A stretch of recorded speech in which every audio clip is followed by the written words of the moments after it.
Good evening, I'm Greg Sharpe, and here are tonight's sports ticker headlines. Earlier today, Texas and Oklahoma sent a formal notification that they will not be renewing their grants of media rights after the expiration in 2025. Both schools did say that they intend to honor their existing grants of right agreement for the next 4 years. However, both schools will continue to monitor the rapidly evolving collegiate athletics landscape. Multiple sources are saying that Aaron Rodgers and the Green Bay Packers have reached an agreement on a one-year deal that will allow Rodgers to play one more season in Green Bay. The Packers open camp tomorrow. Another day about to begin in Tokyo for the Olympics. The U.S. men's gymnastics team late last night failed to win a medal in the team portion. The women's team will take place tomorrow. In softball tonight at 11, the U.S. women will square off with the home team, Japan, in the gold medal game. The U.S. defeated Japan on Sunday 2-1 in the final contest of pool play.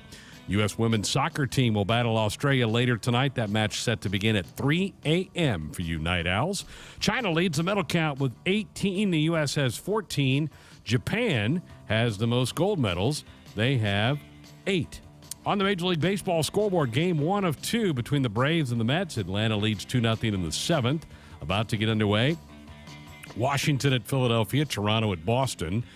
Atlanta and the Mets will play game 2 at the conclusion of their first game, which will be probably in about an hour. The Reds are in Chicago to take on the Cubs later tonight. Tigers in Minneapolis to battle the Twins.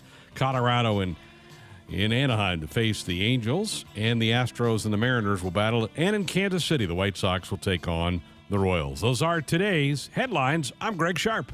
Live from Memorial Stadium, it's Sports Nightly on the Huskers Radio Network, bringing you the best Husker sports experience. Kubik sends it past me, goes off. It's over the net. Shut back by Stivrins. It's in. They did it. Match point, Big Red. 15-10 in the 5th. Fighting back from the abyss, down 2 sets love. Nebraska claims opening night against Ohio State. 15-10 set 5. My goodness. Lauren Stivrins is a great leader, and Lauren was talking to those guys through when we were struggling, and she got them to change their mindset. And then, I think Lexi led the way, and Nicklin, and so those are the guys that got to do that. Then it was fun to watch. We played Husker volleyball. Sports Nightly is brought to you by the Nebraska Department of Transportation Highway Safety Office, who reminds you to buckle up and put the phone down. Here are your hosts, Greg Sharpe and Jessica Coody on the Huskers Radio Network.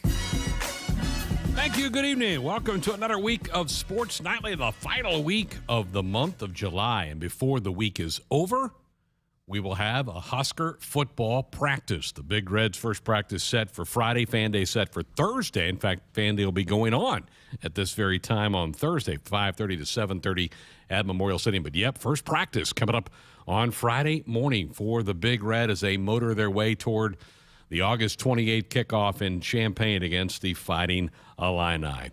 Jessica will join us a little bit later on in the program. There is a Huskers Athletic Fun golf function going on today, and some of the Husker coaching staff is going to be out there for a little reception. She's taking part in that. She'll join us hopefully with Fred Hoiberg, trying to track down the Husker head basketball coach. He's supposed to make an appearance out there, and then she'll join me later on in the program as well. We got a full 2 hours set for you. We'll continue our position breakdowns tonight. Husker offensive line coach Greg Austin will join us. We'll talk about the big boys up front for the Cornhuskers. This was a group that made some nice strides in the spring, and I think that Nebraska's coaching staff, including Coach Austin, pretty excited about this group that'll be blocking for Adrian Martinez and company. So we'll get the full breakout of the offensive line with Coach Austin. Hour number 2, Cam Jurgens. Jessica had a chance to catch up with the third-year starting center for the Big Red from Beatrice. We'll hear that conversation coming up in the second hour of the program. And Adam Rittenberg of ESPN.com will join us. He's been tracking this ever-changing landscape of college sports with the Oklahoma-Texas story. And also he was in Indianapolis last week for Big Ten Media Days. We'll see what stuck out to Adam coming up in the second hour of the program. Always, this is your show. If you want to be a part of it with a call or a text, the same number works for both, 402-413-2400.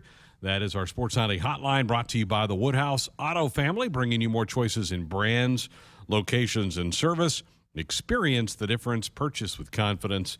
This is Woodhouse. All right, we'll begin with what I had at the top of the ticker, and that's that Texas and Oklahoma did officially submit their paperwork today, informing the Big 12 Conference, the schools in that league, the presidents, the chancellors, the board of directors of that league, that they will not renew their grant of rights agreement with the conference, which expires at the end of the 2024-2025 school year. So 4 years, just inside of 4 years from now, they are basically telling the league, we're out. We're moving on. We're going somewhere else. They did go on to say that they are willing to remain with the Big 12 through the expiration of the grant of rights agreement, but that they're going to continue to monitor the ever-changing landscape. There's no way they honor that agreement through the 2024-25 season.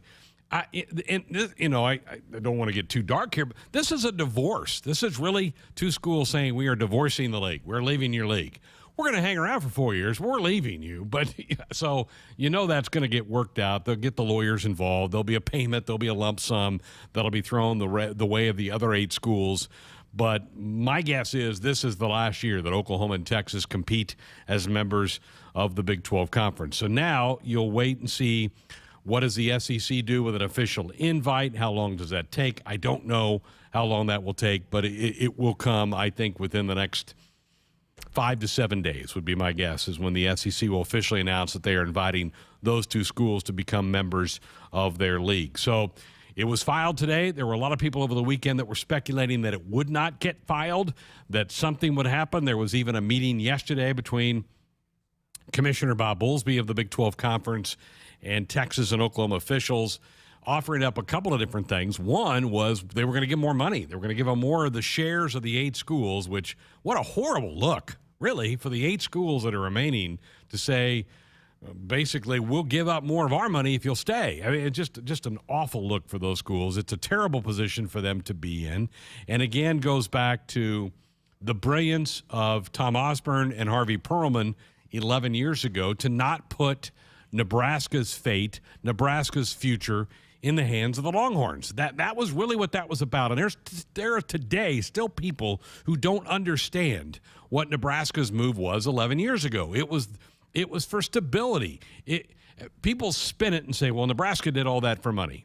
Was the money better in the Big Ten? Yeah, it was. But that wasn't the primary driving reason that Nebraska left that league. They left that league because they didn't want to be held hostage to whatever Texas wanted to happen to the league. Tom Osborne saw it. Harvey Perlman was convinced that that's the way it was. And those two gentlemen pushed it down the track to get Nebraska into the Big Ten Conference, and thank goodness they did, because now they could be sitting there in the same boat as Kansas State, as Iowa State, all the teams that are sitting there waiting for their fate to be determined by other people. And so that's why there are a lot of smiles in the state of Nebraska the last week, because when this came up, you're like, yep, okay, this again shows why Nebraska did what they did back in 2010 and 11, making that move. Now, reaction coming in late this afternoon. The strongest reaction that I have found comes from Oklahoma State's president, Dr. Casey Schrum, who put out a statement at 4:26 this afternoon, so just about an hour and a half ago. And I'm going to read it to you because it's a pretty powerful statement coming from her. Earlier today, Oklahoma delivered a document to the Big 12 Conference office, again, I'm quoting Dr. Casey Schrum, which indicated that they will not sign the grant of rights agreement in 2024-25. This action was strategic, deliberate, and as a result of months of planning with the SEC. We believe these conversations, which developed over a long period of time, are in clear breach of the bylaws of the Big 12 Conference and broke a bond of trust between our universities in existence for decades. It is difficult, can continue with her statement, it is difficult to understand how an Oklahoma institution of higher education would follow the University of Texas to the detriment of the state of Oklahoma. Nevertheless, we are turning our eyes to the future and looking at what is best for Oklahoma State University. Over the last few days, I have received countless phone calls, texts, and emails from high-ranking officials and members of the Cowboy family showing their support for OSU as we navigate the road ahead. Regardless of what comes next, OSU is dedicated to the state of Oklahoma. We remain confident Oklahoma State is in the strongest position we have ever been in, and I'm excited about the future of Oklahoma State University, our land-grant mission, world-class facility, and top-notch athletic programs. Pretty strong words from the president of Oklahoma State University, most of them directed down I-35 to Norman, Oklahoma, and being left behind by the Sooners and the Oklahoma Athletic Department. So pretty strong words there. There are hurt feelings. There is absolute the feeling of being betrayed by their in-state brethren, the University of Oklahoma. So that's why I go back to what I said, that there's no way Oklahoma and Texas continue to compete in that league past this upcoming year, where it's way too late to make the switch at this point in time. So what happens next? Where does this thing go from here as it relates to the Big Ten Conference? And again, we're going to have Adam Rittenberg on in an hour or two. He may shed more light on this. My feeling is the Big Ten is not going to be in any hurry to make any kind of moves. I think the Big Ten feels content with where they are right now. The 14 schools, getting to 14 with the additions a few years ago of Maryland and Rutgers, which a lot of us still kind of shake our head at, and a lot of conference members do as well. But it was done. So you're sitting there at 14. I just don't sense the Big Ten making any rash moves and going and collecting a couple of different teams. I think Kevin Warren and the presidents and the head of this league will certainly not bury their head in the sands. They're going to monitor this. They're going to take the pulse of this. But to go knee-jerk reaction, that's just not the way the Big Ten reacts. I think that they will slow play this. They will see what happens in the coming weeks, months, maybe even years. I don't get a sense that the Big Ten is going to rush into this thing and quickly go out and throw invites out there for a Kansas or an Iowa State or somebody else. Pick another school out there. I don't think that's going to be the way it is. And I still think it's a pipe, and I said this on Friday, I think it's a pipe dream to think that Notre Dame is going to join. I think the college football playoff expanding to 12 teams almost locks Notre Dame into their current position of being an independent with a, quote, relationship with the ACC, where their other sports compete with the ACC. Football then is contractually obligated to play 5 ACC opponents. I just don't think that is going to be what the Big Ten does at all. I think Notre Dame's going to stay independent. That would be the one school that if the Big Ten could add, they would. I think they know that that's not in the cards, and I just don't think the Big Ten's going to move off where they are right now. We'll monitor it. We'll continue to follow this. I think the great news for Husker fans is with the current leadership of this school, with Chancellor Green, President Carter, and Trev Alberts at the helm as athletic director, that you can be assured that they're going to make their voices heard in this whole thing. But I think a lot of you who are expecting the table to be shuffled quickly may be disappointed, because I just don't get the feeling that that is going to happen moving down the road with this thing. On our text line, we got a couple of texts. Do you think the Big Ten will add 2 teams? I just told you I don't think so. I don't think so. Not at least in the interim. And if so, do you think it's Kansas? Maybe. I just don't know that Kansas brings enough to the table to warrant a spot in the Big Ten at this moment and point in time. So we'll continue to monitor that and see where things are as we make our way down the road. Bring it back here onto campus. Still pretty quiet around the stadium. The Husker football coaches back in the building today. They had staff meetings today as they get ready for camp to open on Friday. The players are still allowed to be gone. Most of them are. The weight room was fairly dark today. A couple of guys in there getting a little bit of a lift and a workout in, but for the most part, the players are still gone. They do not have to be back into town until Wednesday night, Thursday morning for fan day, and then get ready for the first practice session on Friday.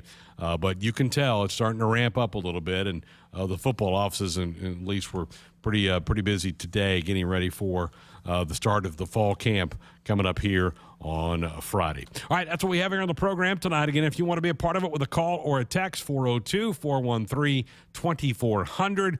We'll continue to monitor the explosive situation that's going on to our neighbors down to the south, and we'll get into our position breakdowns with Coach Greg Austin coming up next. Do you want your date to wait for your interlock device to let you drive? Your kids to ask why you have an ankle bracelet? Or your boss to see your criminal history? Do you want to miss important life events because of house arrest? Get a ride. A DUI costs more than you think. Brought to you by the NDOT Highway Safety Office. Shop Woodhouse Ford first. With 3 convenient locations, we offer a wide selection of cars, trucks, and SUVs. Our no-pressure sales team is eager to help you find the perfect vehicle. We make it easy to shop, finance, and purchase in person or online at woodhouseford.com. Choose your experience and start your car buying journey today at Woodhouse Ford in Blair, Omaha, or Plattsmouth. Hit us up on the text line. Text 402-413-2400 with your Husker thoughts. Does it really matter where beef comes from? Meet the facts. Fact: Hy-Vee Choice Reserve beef comes from the Midwest, so you get only the highest quality beef raised on family farms here in the heartland. Where do the other guys get their beef? We're not sure either. Get the facts at meetthefacts.hyvee.com. Back to Adventures in Technology. Oh no! Our IT hero is caught in the jagged jaws of ransomware attacks and phishing scams. Help! Wait! It's Marco's Network Security Solutions to the rescue with life-saving ways to detect hungry cybervillains and stop them cold in their tracks. With Marco's Network Security Solutions, our IT hero lives to surf another day. For more successful network security adventures, go to marconet.com. As the official bank of Husker Nation, FNBO invites you to take the game with you with the free Husker Visa debit card. Tied to your checking account, the Husker Visa debit card allows fans to show their Husker pride all year long. Get your free Husker Visa debit card today at any FNBO branch or visit fnbo.com/Huskers. FNBO, the official bank of Husker Nation. Member FDIC. Because Ford trucks and SUVs are built to help you every day, you made Ford America's best-selling brand. And now you can get great offers on the entire Ford lineup. Come see how at your local Ford store, based on 2019 calendar year total sales. There's a Ford built for everyone, whether it's the latest driver assist technologies, room to fit the whole family, or the power you need on the job site. Ford has you covered. Head to your Midwest Ford dealers today to find great deals on the right vehicle for you. So, when do you think you'll be done with our kitchen renovation? Well, ma'am, the Italian marble countertops will take a while to get in. No problem. In the meantime, you can start on the spiral staircase. What? If you win Mega Millions from the Nebraska Lottery with a jackpot that starts in the millions in drawings Tuesdays and Fridays, you can afford to go a little mega. So you want us to build a spiral staircase? Well, how else are we supposed to get up to the helipad? Oh, good. My husband's home. Top prize odds 1 in 302 million. Still waiting for your stimulus check? Don't wait for the government. Get the SOS stimulus package right now. For a limited time, get $2,000 off a qualifying York system. York products are all proudly made in the USA. Call SOS, a trustworthy company since 1950. SOS is a family-owned third-generation company. Get you and the loved ones comfortable again with SOS. SOS to the rescue. SOS. SOS. We're back Monday Night Sports Nightly here on the Huskers Radio Network. Greg Sharpe with you here tonight. Jessica Coody will join me a little bit later. She's out at a Huskers Athletic Fun golf event today here in Lincoln. Nice steamy day to be out on the golf course today. Greg Austin coming up here in a couple of minutes. Let's go to the phones first. Nick and Joey up in Norfolk. Good evening. Welcome to the program. Hey, Greg. Thanks for having us on. First off, I want to say thank you for everything you do. We listen to your show all the time, and it's really great to have someone like you to listen to that's so knowledgeable, and we just want to say we appreciate you a lot. We have a quick question for Coach Austin.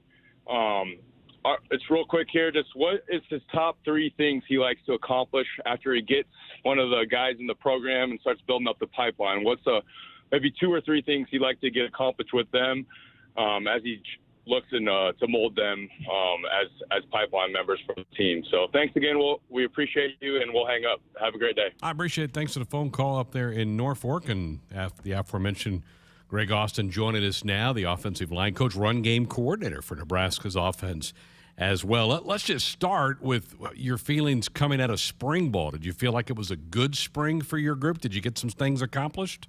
Develop some depth with the group, and really got an opportunity to see guys, from the start of spring to the end of spring, and the gains that they made from a personal standpoint, personal games, and obviously as a group, I think we took a step forward as a whole group.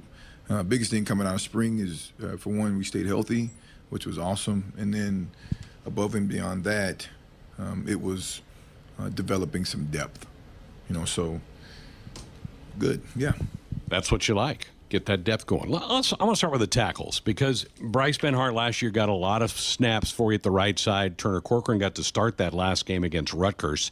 How about the tackle position, and is it led by those 2 guys?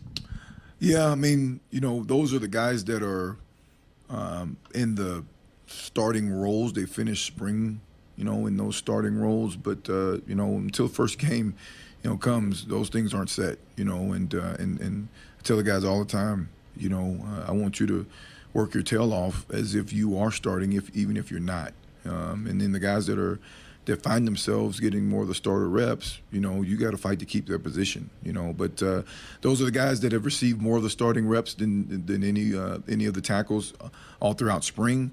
Those guys are, doing well. Both of those guys are relatively young. Certainly Turner is a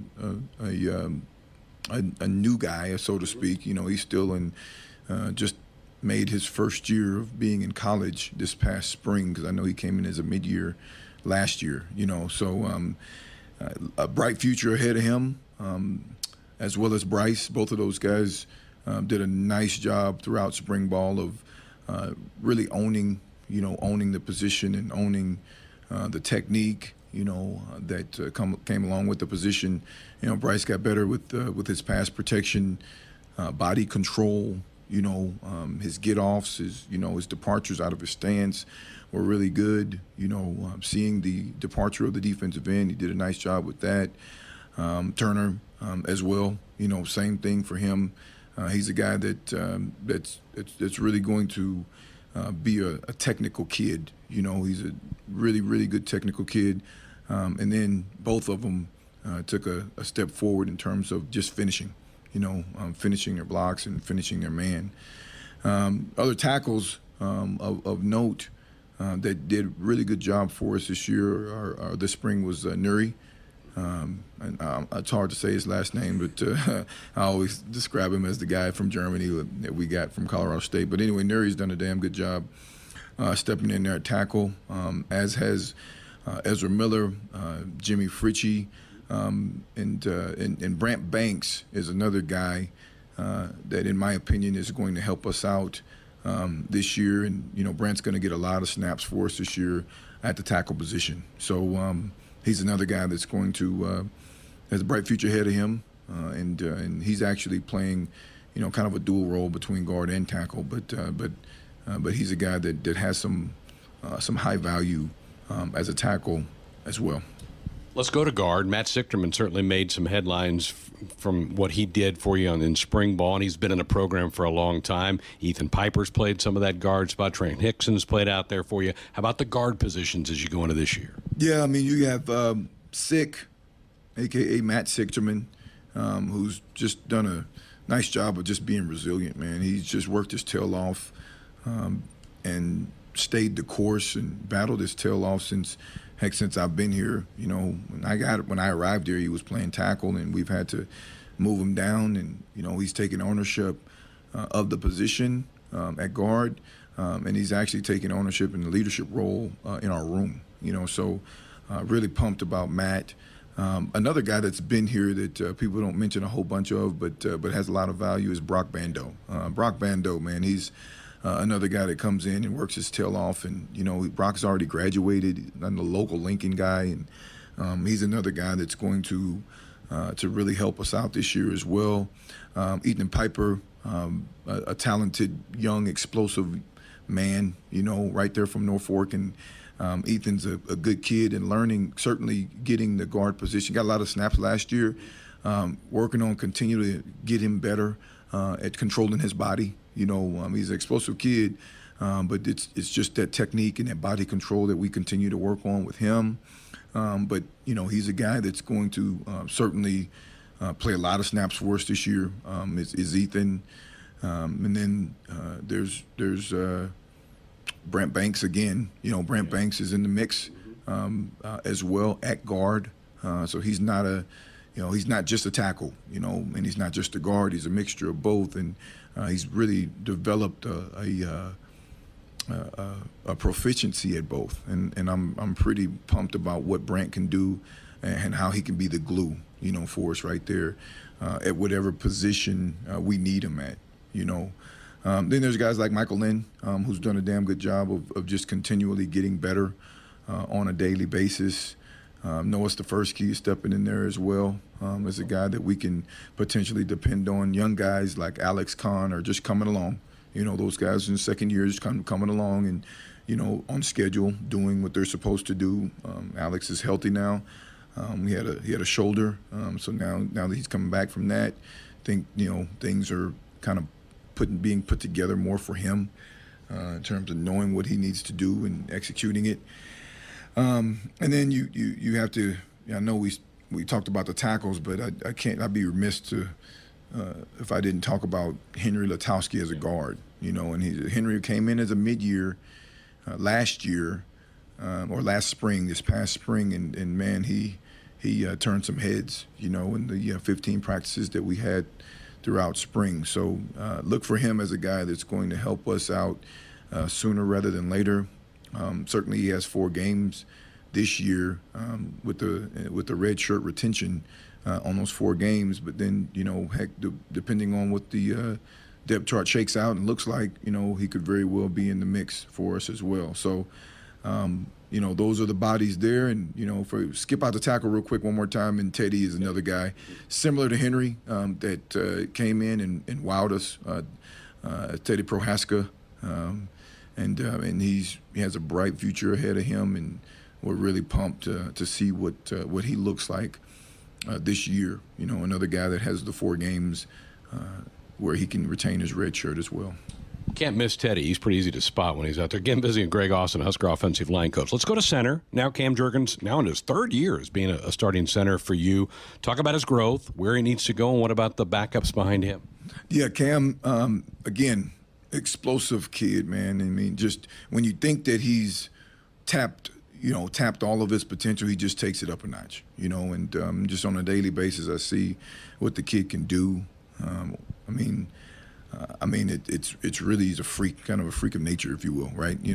But he's solid right there at the center spot.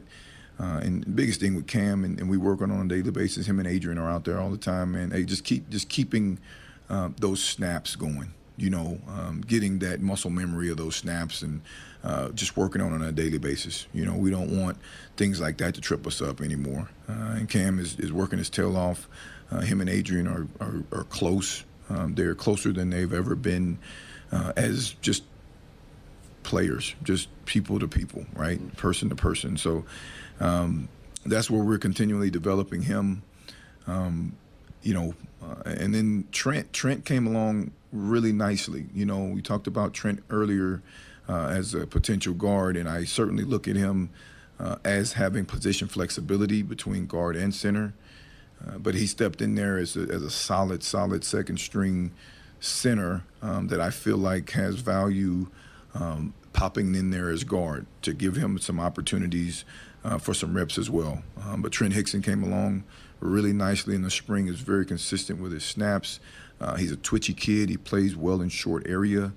And he does a good job of really, motoring people off the ball. He has a nice little firm base to him. He can certainly keep the depth of the pocket in the pass protection, and then he can fight for that blade of grass and getting guys off the line of scrimmage in the run game. So really excited about Trent. And then, Ethan Piper is another guy that's been taking some snaps for us, as has Nuri. Nuri has been taking snaps for us as well. So Nuri is, he's kind of a Swiss Army knife, right? He's a guard tackle and a center. And then Ethan Piper has been doing a good job of stepping in there and snapping the ball as well for us. And that really only helps him in the grand scheme of things. I'm talking about Ethan now. Learn the guard position even better, because now you know the responsibilities and the footwork and the spatial angles that the center has to run, as you guys are working alongside each other at guard or center. So makes him a better player, brings him along at multiple positions, and now we got another guy in our room that could snap the ball. Fair to say that, one, you're excited about camp, and two, this is the deepest group you've had since you've been here? Yes, certainly the deepest group. And you always want to be deep, because there's a nick here and a guy gets nicked up, and now you're one man short. But nevertheless, pretty confident in the group and the guys that we have being able to do the job and continue to excel, continue to get better. The thing that you like about the guys is that they just have this mindset that every single day is just a new day, and every day that they're gonna get better. They don't come in with yesterday's mindset. They come in with, hey, every single day I got to prove myself, and that's what you like about them. They have a good leadership group, good leadership base. They love one another. They love competing, and the sky's the limit for them. So the only thing I'm trying to do is just coach them hard and get the hell out the way, right? Get out of the way and let the boys be boys. Well, have a good camp. Keep them healthy. Thank you, Greg. There he is, Greg Austin, Husker offensive line coach and run game coordinator, join us, giving us a nice rundown of the guys that are going to be competing for playing time in the fall. Fun to hear the true freshmen, right? Prochaska and Lutovsky, hearing those names getting thrown into the mix of this thing. And, man, you can't say enough good things about Nuri Nuella, who's a young man from Germany who went to high school at Norris and came out of high school, went to Colorado State, started for the Rams, transferred to Nebraska a couple of years ago. Like he described him, a Swiss Army knife. You go into this camp and you really have three spots pretty much locked down, right? I mean, you got the two tackles in Ben Hart and Corcoran, who finished up that Rutgers game and were the number one group at the spring game that we saw back on May the 1st. And then Cam Jorgens is your center, and we're going to hear from Cam coming up at the top of hour number 2 with Jessica here in a little bit. So those two guard spots. And Matt Sichterman was a great story in spring. Can he hang on? He's a veteran guy who knows a lot about this offense, a lot about what Coach Austin wants from this offense. And I think he's got a lot of people pulling for him because he's put the work in. He's been in a program. He's hung around. He's done all the dirty work to make himself a good, solid football player. It's Ethan Piper. Can he lock down another space? Started a handful of games on that other side, but there's options. Brock Bando would certainly be in there. Brent Banks could be in there. So, yeah, deep group. That's going to be fun to watch as we move into August and to see how this thing plays out. Where does this go, and what does that two deep look like along that offensive line? That'll be fun to follow. Thanks to Coach Austin for spending a little bit of time with us. Coming up on Wednesday night, we'll continue. We'll hear from Mike Dawson about the outside linebackers for the Huskers. Last week we heard from Travis Fisher, Mario Verduzco, and Barrett Ruud. We'll get to we had Greg Austin tonight, and coming up on Wednesday, we will hear again from Mike Dawson talk outside backers on that. Hey, buckle up, put that phone down. It's a reminder from the NDOT Highway Safety Office. Phone numbers, if you want to be a part of this one, 402-413-2400 with a call or a text. When we come back, Jessica is going to join us from the Huskers Athletic Fun Golf event going on here in Lincoln today. I believe she's cornered head basketball coach Fred Hoiberg. We'll hear from the coach coming up next. Does it really matter where beef comes from? Meet the facts. Fact: Hy-Vee Choice Reserve beef comes from the Midwest, so you get only the highest quality beef raised on family farms here in the heartland. Where do the other guys get their beef? we're not sure either. Get the facts at meetthefacts.hy-vee.com. So, when do you think you'll be done with our kitchen renovation? Well, ma'am, the Italian marble countertops will take a while to get in. No problem. In the meantime, you can start on the spiral staircase. What? If you win Mega Millions from the Nebraska Lottery with a jackpot that starts in the millions in drawings Tuesdays and Fridays, you can afford to go a little mega. So you want us to build a spiral staircase? Well, how else are we supposed to get up to the helipad? Oh, good. My husband's home. Top prize odds 1 in 302 million. Hit us up on the text line. Text 402-413-2400 with your Husker thoughts. Nebraska Athletics are hiring event staff for the 2021 home football season. Our #1 requirement, be passionate about Husker football and ready to provide the ultimate fan experience for the greatest fans in college football. As part of the event staff, you serve Husker Nation and check out live game action inside Memorial Stadium. Apply right now and help kick off the Husker football season by working the Garth Brooks concert. For more information and to apply, visit huskers.com/event staff. Go Big Red. Did you ever buy something and get more than you expected? Emeritus offers insurance, employee benefits, and financial services, but we deliver so much more. The comfort of a human voice when you need it, the confidence of flashing a beautiful smile, the relief that your family can keep living the life they love, the serenity of knowing you've planned well and can enjoy life. That's what we really deliver. We call it fulfilling life.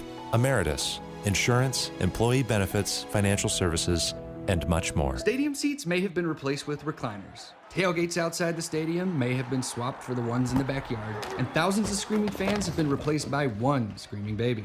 The only thing that hasn't changed is us, watching the game together. It's game time, baby. Show off your Husker team spirit during your next virtual watch party. Visit Cox.com/Huskers to take a selfie with Herbie. And don't forget to share. Watch together, cheer together, take a selfie together, even if you're not actually together. Cox, bringing us closer. From the University of Nebraska-Lincoln, I'm journalism student Grace Fitzgibbon with Campus News. A new grant from the U.S. Department of Agriculture is supporting Husker research in the study of multi-robot systems in ag settings. The almost $500,000 grant was awarded through the USDA's National Institute of Food and Agriculture to Professor Santosh Pitla. Pitla and his team will use the funds to further their research in the use of unmanned ground vehicles and drones on the farm. Touchdown, Nebraska! If you're doing business in Nebraska, the best way to connect your organization with the excitement surrounding the Huskers is through a partnership with Nebraska Athletics. Kaboom! Wow! You can take your business to the next level by reaching loyal Husker fans through in-venue signage, radio advertising, digital and social media, and more. Got it! Join the Husker team today and email partners@huskers.com to learn more about opportunities to connect with Husker Nation. That's partners@huskers.com. From the University of Nebraska-Lincoln, I'm journalism student Grace Fitzgibbon with Campus News. With a combination of strong academics and affordability, UNL offers an excellent educational value. This year, the university was named one of the Princeton Review's best value colleges. And the new Nebraska Promise and Career Scholarship programs are connecting more hardworking Huskers with financial help so they can pursue their dreams. We're back Monday night, Sports Alley here on the Husker Sports Network. Greg Sharpe with you. Jessica Coody going to join us here momentarily from out at Firethorn Golf Club, which is where the Huskers Athletic Fun Golf Tournament took place today. They're having a banquet out there tonight, a little reception after the golf. On our text line, Carla said, playing devil's advocate, what could the remaining Big 12 teams do to perhaps make Oklahoma and Texas suffer bleed, delay their departure, and make them really feel the disdain of those that they're moving away from? And is the money the real reason Oklahoma partnered with Texas, thought Oklahoma had better taste than to join Texas for any dealings? Carla, let me just take you back to 1995 and 96 when the Big Eight welcomed those 4 Southwest Conference members. And this is what really scalded Coach Osborne, was that Oklahoma sided with Texas way back when this whole thing got put together in the mid-90s. And Oklahoma was the one that did away with the yearly rivalry between Nebraska and OU. They chose to go with Texas. And so, you know, this doesn't surprise me that Oklahoma has saddled up with Texas. I think Oklahoma's powers to be have been convinced this is the right move for them to make. Is it money driven? Probably, to a certain degree. But this is the question I kept asking last week to everybody: was what's the motivation? And I think the TV networks got involved. I think ESPN knew that the Longhorn Network has been a financial disaster, and if they had a chance to get rid of that, they would and did, and now are. Because now it'll just be the SEC network that'll take over all that. But Texas will lose that one channel dedicated just to them. That was one of the final straws, I think, for Nebraska 11, 12 years ago, and that's why Nebraska started looking around. But Carl, I'm not surprised Oklahoma sidled up to Texas. They chose them 25 years ago when the formation of the Big 12 happened, and that didn't set well with a lot of Husker fans. All right, Jessica standing by with the head basketball coach. Jessica. Thanks, Greg. Here with Coach Hoiberg out here at the golf tournament. It's been there's lots going on, a lot of hoopla. Only the second event that they've been able to have with fans since March of 2020. How exciting is this? It's great to get out and spend time with the people that support us so much. And obviously it was a crazy year with COVID and not having fans in our building, where we feel we have as good a home court advantage as anybody in our league. So hopefully get through these next couple months and be back to full capacity, starting with football in the fall and then carry over to our sport in the winter. And, I'm really excited about our group. We've had a great opportunity to get them on the floor for about the last 6 weeks. They've been doing a great job in the weight room. They've made great gains with their explosive numbers, their quickness, their agilities, and then on the floor they're really starting to come together. And it's still going to take some time. There's no doubt about that. We've got a lot of younger players. Wilhelm Breidenbach is just getting back on the floor after a little bit of a leg injury. And he's showing what he can do as a frontline player that can really stretch the floor. Bryce McGowan has days where he completely dominates out there on the court. It was great to get Alonzo Verge late in the process, especially with Delano keeping his name in the draft. We all wish him the best on Thursday, but really needed to get somebody to give us depth in the backcourt. And he's been terrific since we've had him. But, have some continuity back from last year's team, guys that had some success late in the year, and then adding a new talented young group of players. It makes for an exciting time. I know you guys have had some battles and competition and practices, but you're also doing some fun things outside of the gym. You've been cycling and boxing. You played some Topgolf. Why has that kind of been important to have those activities for this team? Well, it's so important to have great chemistry, not only on the court but off. And we have done some really fun things with our guys, and they've enjoyed it. They love the boxing. They're going to do another one here this weekend. We've got about 5 practices left before they get to head home for a couple weeks. So it's important to feel good heading into this little quiet period that we'll have before we get them back for the fall semester. But, they've really bought into everything that we've talked to them about, and chemistry is one of the biggest things that we need to have this season if we're going to have success.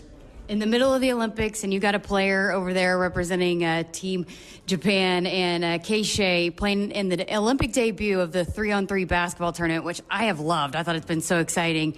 How neat is that as a coach to have a guy that's, getting to experience that? Well, it's such a cool experience for Keisei to be able to represent his home country. It would have been really cool to have the fans at these events representing Japan, but he's played great. As one of the youngest players in the competition. In the game against Belgium, he hit the game to tie it, sent it to overtime, then hit the game winner. Then the next game played really well, led the team in scoring. And, he's one of those guys, when you look at what he did, especially in the National Junior College Tournament, he just dominated that thing with his ability to shoot the ball. Volume shooter, takes tough shots. But you have to guard him. And with the playmakers that we have on this team, to have floor spacers out there is going to be very important. So Keisei is going to have an opportunity to have a big role in this year's team. Last thing I got for you, we had the McGowans on our show actually last week, and Trey was talking about how he wanted to walk onto the football team. They were pretty good football players, too. You said no to that? I definitely said no. Trey, he's just got that mentality. The way he flies around out there on the floor, his physical attributes, his athleticism, explosive numbers. He was already athletic, but, what he's accomplished this offseason, he's taken it to a whole new level. I think if, for whatever reason basketball doesn't work out, he would have a chance to be a heck of a football player. The brothers, though, being together, have you seen them gel and the addition that they've been to your program? Yeah, it's been fun to see Trey really kind of take Bryce under his wing. And, you can see it. Bryce, in fact, today's practice, I think he made 4 or 5 threes in a row. And, Trey was the one, wherever he was trying to find a way to get Bryce the ball. And they do. They have that chemistry together. And, it's going to be fun to see how that whole thing plays out. All right, Coach, I think we got a reception to get to. We appreciate your time, and look forward to learning more about your team as we move forward. A lot of excitement around your program. Yeah, for sure. We appreciate it. Thank you. Greg, back to you. All right, thanks, Jessica. Have some fun out there, and always great to catch up with the coach. We've not heard from him for a while. They are going to make a handful of players available tomorrow. I remember last week they made a group available, and we got, as Jessica referenced there in that piece with the coach, that we had the 2 McGowans. They're making a handful more of Husker players available tomorrow for the media, and we hope to get 1 or 2 of them on the program here tomorrow night. All right, I need to take a break. Still time if you want to be a part of this hour with a call or a text, 402-413-2400. Back to wrap up hour 1 next. So, when do you think you'll be done with our kitchen renovation? Well, ma'am, the Italian marble countertops will take a while to get in. No problem. In the meantime, you can start on the spiral staircase. What? If you win Mega Millions from the Nebraska Lottery with a jackpot that starts in the millions in drawings Tuesdays and Fridays, you can afford to go a little mega. So you want us to build a spiral staircase? Well, how else are we supposed to get up to the helipad? Oh, good. My husband's home. Top prize odds 1 in 302 million. There is no better way to support your Huskers than becoming a season ticket holder. And a limited number of Nebraska football season tickets are on sale now. Secure your seat in Memorial Stadium for head coach Scott Frost's 4th season at the helm as the Huskers play host to Buffalo, Michigan, Ohio State, Iowa, and more. Now is your chance to become part of the storied tradition that is Husker football. To purchase season tickets, call 1-800-8-BIG-RED. Hit us up on the text line. Text 402-413-2400 with your Husker thoughts. Still waiting for your stimulus check? Don't wait for the government. Get the SOS stimulus package right now. For a limited time, get $2,000 off a qualifying York system. York products are all proudly made in the USA. Call SOS, a trustworthy company since 1950. SOS is a family-owned 3rd-generation company. Get you and the loved ones comfortable again with SOS. SOS to the rescue. SOS. SOS. When you're prepared for life, you get more out of life. When you're prepared, you spend less time worrying and more time doing the things you love. How prepared are you? When you're ready to find out, Emeritus is ready to help. First, we get to know you. Then we make a plan together, one that lets you enjoy today and prepare for tomorrow. That's what we call fulfilling life. Emeritus, insurance, employee benefits, financial services. Buckle up, put that phone down. It's a reminder from the NDOT Highway Safety Office. Greg Sharpe back with you. Final few minutes of hour 1. If you want to be a part of the program with a call or a text, 402-413-2400. John on our text line said, Greg, if you're correct and that this is Oklahoma's last year in the Big 12, then will our home game with Oklahoma survive their schedule being rebuilt? Thanks, John. Good question. I would guess yes. I would think that would happen. I don't think that, you're still going to have non-conference games even if they jump leagues. So I would guess, that the game and that Oklahoma is set to return this matchup next year to Memorial Stadium in Lincoln. So I wouldn't think that that would change it at all. And Greg in David City wants to know, if the coaches have a golf tournament, does the golf coach participate in that tournament? And if so, how do the value of golf coaches score with advantages of golf knowledge? I don't know how many coaches actually played out there. This was a booster event, donor event. I think some coaches have shown up to go for a little reception at the end of the day. But so I don't know the answer if any of the golf coaches played in this thing today. But if they did it by a scramble, I don't think you get much of an advantage. If they did it with kind of a stroke play thing, you can still handicap that out. But I don't think Coach Hoiberg played today. I think he just was out there to address the group after their round finished off. But appreciate that, Greg and David City. Mentioned in the ticker at the top of the hour that looks like the Packers are going to avoid disaster and get to a deal with Aaron Rodgers. The two sides have been meeting. Rodgers still at his home in California has not flown to Green Bay to get ready for camp, which opens tomorrow for Green Bay. But they have agreed on a couple of points in this thing. The 2023 year in Rodgers' contract, which is the last one, is going to be voided with no tags allowed in the future. The Packers would agree to review Rodgers' situation after the 2021 season, and Rodgers' contract would be adjusted with no loss of income to give the Packers more cap room. Apparently, the two sides have agreed on all those issues. So now it's just a matter of kind of getting him into camp. Rodgers has been threatening to not even play this year. I don't know what he was going to do, go host Jeopardy, whatever he wanted to go do. But you know that Father Time is catching up with Aaron Rodgers. There's not a lot left on the years left for him to play. So it would seem to be silly for him to just punt 2021. So you kind of have a feeling there would be some kind of 11th hour leverage that would get this to be done, and it certainly looks like that's going to happen with Rodgers and the Packers. So we'll see. But, yeah, NFL camp starting to open around the country.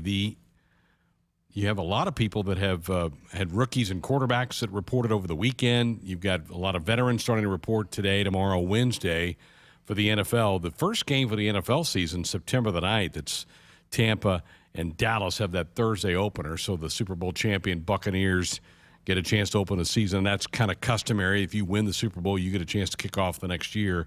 And so that goes to Tampa with this year. Did you catch the viral video of Tom Brady out on a practice field with one of those jugs guns that fires footballs out to people?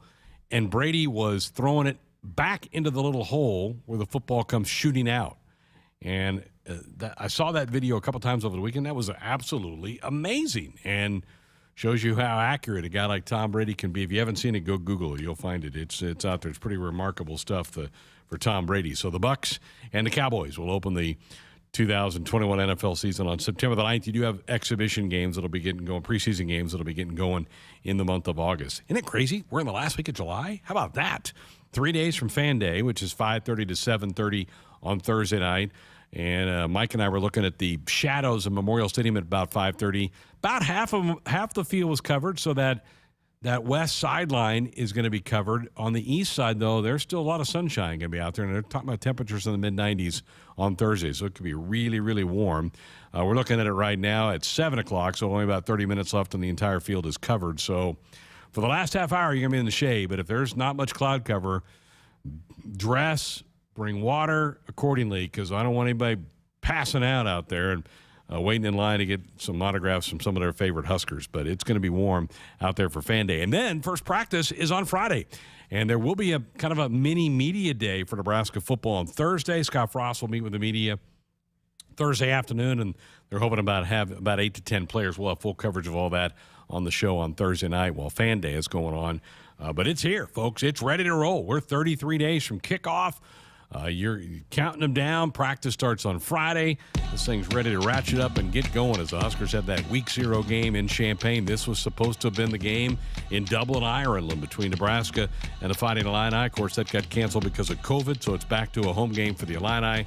And Dublin will happen for Nebraska next year as they will travel over there to play Northwestern again in a Week 0 type game for the Big Red next week. So that's going to be a lot of fun, and a lot of people have made plans to go this year. I'm hoping they've been able to shift those over and push them on into 2022 to go travel and see the Huskers play in a foreign land and go enjoy yourself. Go see what Ireland is all about. There's a beautiful country up there to go check all of that out. All right, 1 hour in the books. Coming up next hour, Jessica will rejoin me. We also have a chat with Cam Jurgens, talk about his role in this offensive line, and Adam Rittenberg of ESPN.com will join us with the latest in this college football world, all the expansion talk coming up next hour. Hit us up on the text line. Text 402-413-2400 with your Husker thoughts. Touchdown, Nebraska! If you're doing business in Nebraska, the best way to connect your organization with the excitement surrounding the Huskers is through a partnership with Nebraska Athletics. Kaboom! Wow! You can take your business to the next level by reaching loyal Husker fans through in-venue signage, radio advertising, digital and social media, and more. Got it! Join the Husker team today and email partners@huskers.com to learn more about opportunities to connect with Husker Nation. That's partners@huskers.com. Do you want your date to wait for your interlock device to let you drive?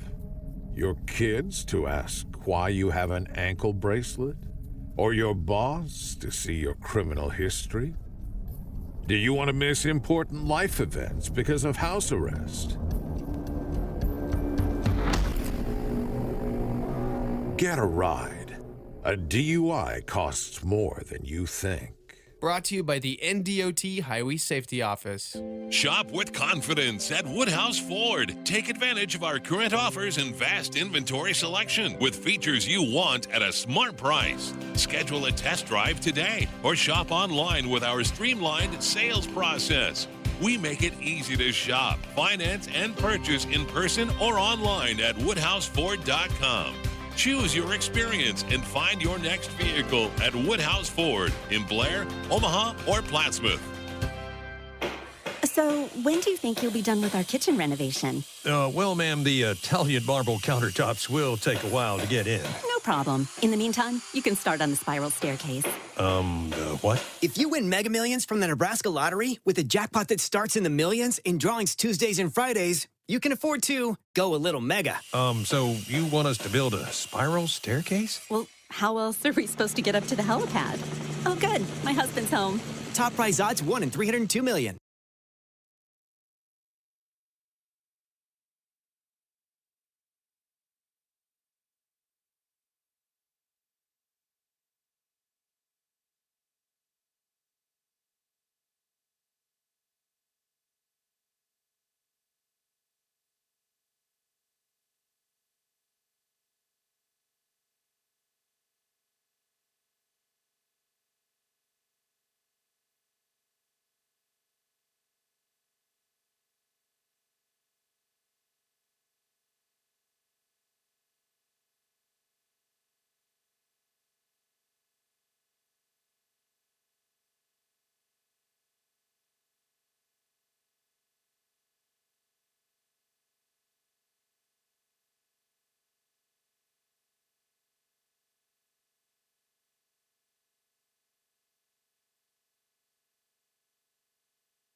Good evening, I'm Greg Sharpe, and here is tonight's Sports Ticker. Earlier today, Texas and Oklahoma sent a formal notification that they will not be renewing their grants of media rights after their expiration in 2025. Both schools did say that they intend to honor their existing grant of rights agreement. However, both schools will continue to monitor the rapidly evolving collegiate athletics landscape.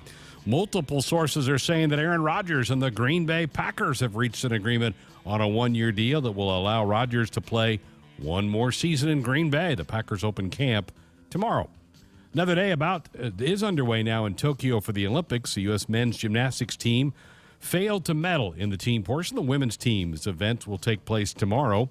In softball, tonight at 11, it's the U.S. women squaring off with the home team, the Japanese, in the gold medal game. The U.S. and Japan faced off on Sunday. The U.S. 2-1 winner. That was the final contest of pool play. U.S. women's soccer will battle Australia later tonight. That'll be the final game of their pool play. That match begins at 3 a.m. for you Night Owls. China leads the medal count with 18. The U.S. has 14. Japan has the most golds with 8. Checking the Major League Baseball scoreboard, one final game one of a doubleheader in New York. The Braves beat the Mets 2-0, about ready to get the second game underway. Top of the fourth, no score. Nationals and Phillies. Bottom of the second, the Red Sox on top of the Blue Jays 2-0. About to get underway, the Royals and White Sox in Kansas City. The Reds in Chicago to take on the Cubs. The Tigers in Minneapolis to battle the Twins. Later tonight, Colorado at Los Angeles to take on the Angels. The Astros and Mariners battle in Seattle. And that's a look at your Major League Baseball scores for the day. And those are the headlines. I'm Greg Sharpe. Live from Memorial Stadium, it's Sports Nightly on the Huskers Radio Network, bringing you the best Husker sports experience. Kubik sends a pass, made Gonzalez. It's over the net. Shut back by Stivrins. It's in. They did it. Match point, Big Red. 15-10 in the fifth. Fighting back from the abyss, down 2 sets love. Nebraska claims opening night against Ohio State. 15-10 set 5. My goodness. Lauren Stivrins is a great leader, and Lauren was talking to those guys through when we were struggling, and she got them to change their mindset. And then I think Lexi led the way, and Nicklin, and so those are the guys that got to do that. Then it was fun to watch. We played Husker volleyball. Sports Nightly is brought to you by the Nebraska Department of Transportation Highway Safety Office, who reminds you to buckle up and put the phone down. Here are your hosts, Greg Sharpe and Jessica Coody on the Huskers Radio Network.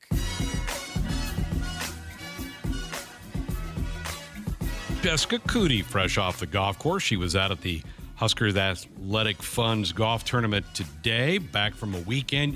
You had a big weekend, right? What'd you do? I did. I had a big weekend. I drove back to Oklahoma. Shout out to my dad, Jack Coody. He was inducted into the Oklahoma Officials Hall of Fame. Wow.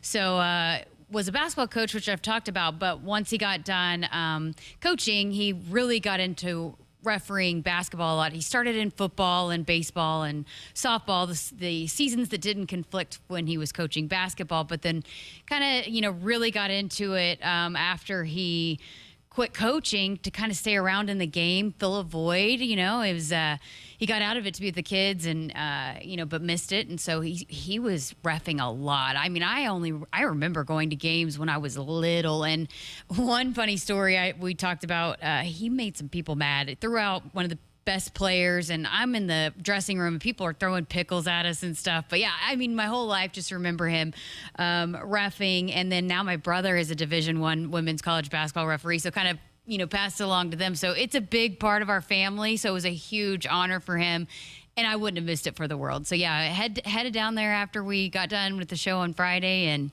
I'm glad I got to be there. That's fantastic. So if we ever have any issues with officiating, never. I have a couple of experts that we can call. And so you never critique officials. That's probably, you can't do that. It's off limits. No, I mean, that was one thing that I was told from the beginning. As much as I remember my dad telling me about how to shoot and dribble, you got to keep a poker face. You don't get mad at the referees, no matter how bad the call is, because they're going to make bad calls. They're human, right? But no, you chase down the ball and you get it and you hand it back. Yeah, that was a big part of how we were the game was instilled in us, is to respect the referees. So yeah, I kind of have a soft spot for the officiating for sure. Well, that's great. There's such a shortage right now for quality people to get into officiating. A lot of younger folks they don't want to do it. They don't want to deal with parents, coaches, fans. I mean, they just don't want to deal with that. And folks are having a hard time finding good officials. Yeah, and that's one thing. I hope that parents and grandparents that might be listening in, think about the officials. They're not, I promise you, they're not trying to cheat your kids, Exactly. And they're going to make bad calls. They're going to make the wrong calls, but it's probably pretty even, at the end of the game. And that's one thing my dad said. He is like, my worst nightmare is that the game came down to a call I had to make at the end. They don't want that, so, and a lot of those officials are doing it because they love the game. They're not just doing it to get a paycheck because, yeah, like you just mentioned, it's not worth it to hear all the screaming and yelling, right. and they're not paid enough either, so. Particularly at the high school level and below that. I mean, college level, those guys make decent money, and gals make decent money, but not so much at the high school level. Yeah, Division I especially, you can make pretty good money. Right. My brother actually called some UNO games before. Oh, so wow. He'll probably be up in this area reffing. I don't know if he's still in that league That's or the not. Summit but League. Yeah, Summit. Yep. He's Summit in League. the Summit, the Southland, the Sun Belt. But I don't know if he's still in that league, but he's in some JUCO and Division II leagues that he comes up this way. So great. Yeah, if there's some calls that we want to question and we don't know and we need some experts, I've got a couple on the line that we can call. Good to know. All right, coming up this hour, last hour we heard from Greg Austin, Husker offensive line coach, breaking down Nebraska's offensive line. We're going to hear from Cam Jurgens here in just a couple of minutes. Adam Rittenberg of ESPN.com will be along later in the hour. He's had his ear to the ground. What's going on with all this expansion talk? What does he hear that the Big Ten may or may not do? We'll get the latest from Adam coming up later on in the hour. We'll also keep some phone lines open for you as well, 402-413-2400. So we heard from Greg Austin. He's got now a third-year center back in Cam Jurgens. You recently had a chance to catch up with Cam. Yeah, he was fun. He had just done the podcast with Adrian, so had some little bit of fun with that. There's a group of players that have been golfing throughout the summer when they're not working out. So got a chance to talk about that as well. Lots of fun things with Cam, but we started with, how's the summer going? How does it feel different this time around? Well, it's definitely a lot different than it was last summer. I mean, we kind of, out of nowhere, we got told our season was canceled and we couldn't be together as a team, and we just got kind of kicked off campus out of nowhere. So now just finally being able to be together as a team, being able to work out together, it feels a lot different. And I mean, this year compared to even years past, I'm kind of the old guy around the block now, which that feels weird because I mean, the first few years I just always feel like the young guy until you're not, I guess.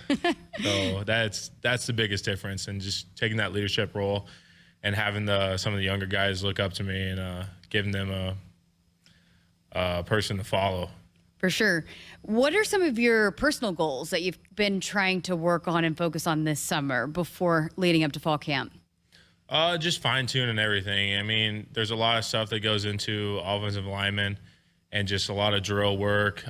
Make sure my snaps are good and I don't have any problems with that. And obviously, it's just hammering down the little details, and I think that's what the summer is for in the off-season. And obviously, we really don't have to worry too much about like our physical condition because Coach Duvall, he kind of takes care of that for us. So as long as you're showing up, putting in work, like you're going to get better. Yeah, and you talked about being the leader, how has the group around you been showing up, putting in the work? Have you been happy with what they've been bringing forth every day? Yeah, I think there's a few guys that came in. There's a couple young guys like Teddy and Henry, and I'm really impressed with what those guys have done so far. And I'm really excited where our unit is. I think it's a really cohesive unit, I think that's how line rooms have got to be. I mean, you got to be a little relaxed and you got to be able to know each other and get along well. And I think that's what we do well. And but we also, throughout the summer, we definitely push each other to, you got to get better. We're pushing each other in our running and our lifting. And it's just edging forward, Nobody's getting left behind. I think it's been pretty good as a group as a whole. Yeah, we had Coach Austin on the other day, and, he was talking about chemistry is so important to a unit, but you don't just, work towards that on the field when you're playing together. It's off the field. And he talked about how, when you guys are at the training table, you see you guys are all eating together, you're hanging out, and people aren't on their phones and they're engaging in conversation. How has that kind of, I guess, connection kind of built as a group throughout the summer and leading into fall camp? No doubt. I think communication is huge on the field. And, I mean, it's not like Coach G was saying, it's not only built on the field. I mean, when we're around each other outside of the locker room, I mean, if we go have a lake day or something together, like we're just becoming closer as friends, as teammates. And that allows us to, you know, communicate better when we're on the field. If we're going through troubles and we had a bad drive and we're able to go to the sideline, we're able to hash it out right away because we respect each other and we care for each other. And I think that's a relationship that's getting built. I mean, that's kind of how the O-line room is right now, and it's exciting to see it. It's a constant work in progress, right? Oh, yeah. I mean, that's every team. There's always a work in progress, and you're always working to be better than the day you were yesterday, you know? You talked about you are the old guy now. You're the young guy until you're not. But you do have a lot of young guys that you're surrounded by. What kind of jump, you know, typically happens? Do you feel like a lot of guys make between, you know, freshman and sophomore and sophomore and junior that some of these young guys maybe can make this year? Yeah, I think when you first come in, the biggest jump is just learning the playbook. And I think everybody has kind of gone past that hurdle. And then for some of those guys, it's just playing time. Like Turner, you know, if he gets that last game, he got some reps under his belt and he has that confidence because he knows he's like, all right, I can do this now.